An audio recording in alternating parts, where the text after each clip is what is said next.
YCP పుట్టుకలోనే శవ రాజకీయాలు ఉన్నాయని మండిపడ్డారు సీనియర్ రాజకీయ నాయకులు వర్ల రామయ్య.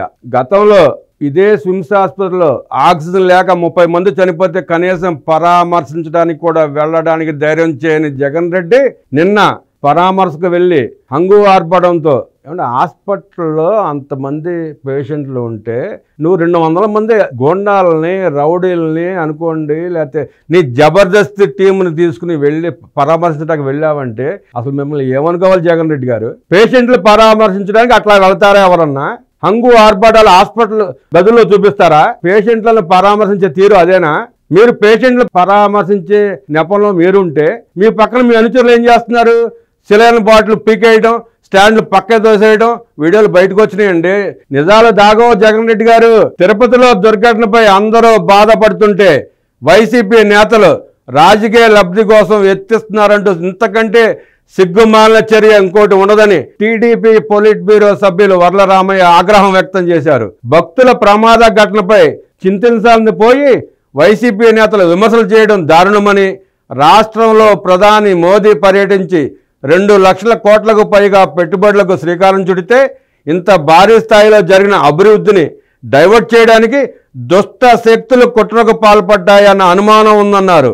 ఈ దుర్ఘటనపై పూర్తి స్థాయిలో విచారణ జరిపి కుట్ర కోణాన్ని బయటపెట్టాలని వర్ల రామయ్య ప్రభుత్వాన్ని కోరారు. గురువారం టీడీపీ కేంద్ర కార్యాలయంలో జరిగిన విలేకరుల సమావేశంలో వర్ల రామయ్య మాట్లాడుతూ వైకుంఠ ఏకాదశి సందర్భంగా తిరుమల వెంకన్న దర్శనం కోసం భక్తులు పోటెత్తి వచ్చారు.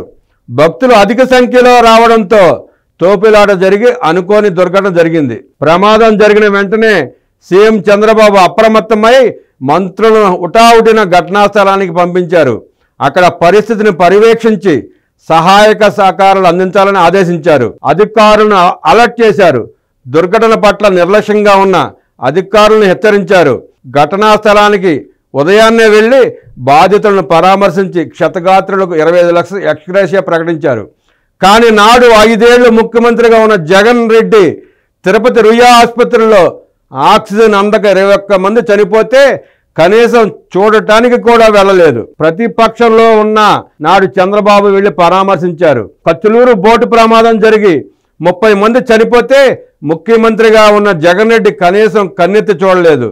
అన్నమయ్య గేటు కొట్టుకుపోయి 33 మంది చనిపోతే వారిని పట్టించుకున్న పాపాన పోలేదు. నేడు జగన్ రెడ్డి, పెద్దిరెడ్డి, బొమ్మన కరుణాకర్ రెడ్డి, చెవిరెడ్డి భాస్కర్ రెడ్డి, అంబటి రాంబాబు, రోజారెడ్డి లాంటి నేతలు మాట్లాడే మాటలు దెయ్యాలు వేదాలు వల్లించినట్లు ఉన్నాయి.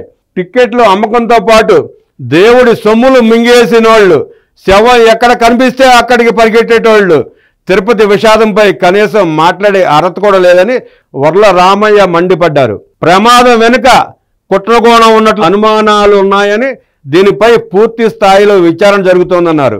భక్తుల తోపులాట వెనుక గంజాయి మోక 15 మంది వరకు ఉన్నట్లు తెలుస్తోందని, ఏదో జరిగిపోతుందని భయపడేలా అరుపులతో క్యూ లైన్లలో గందరగోళాన్ని సృష్టించినట్లు, తోపులాటకు కారణమైనట్లు ఇప్పటికే గుర్తించారని అన్నారు.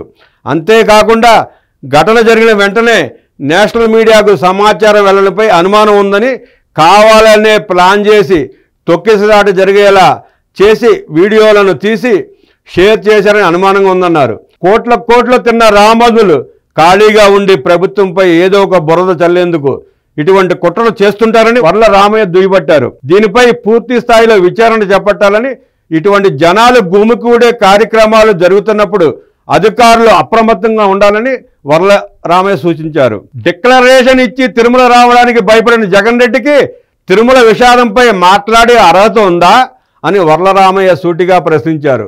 భక్తుల ప్రాణాలు పోవడంపై చంద్రబాబు కంట నీరు పెట్టుకున్నారు. బయటకు వస్తే క్రిస్టియన్ అని, అటు వెళ్తే హిందువునని ఏ పూటకు ఆ మాట మాట్లాడే జగన్ రెడ్డి మాటలు ద్వంద్వ ప్రమాణ రాజకీయాలను ప్రజలు పట్టించుకోరని ఎద్దేవా చేశారు.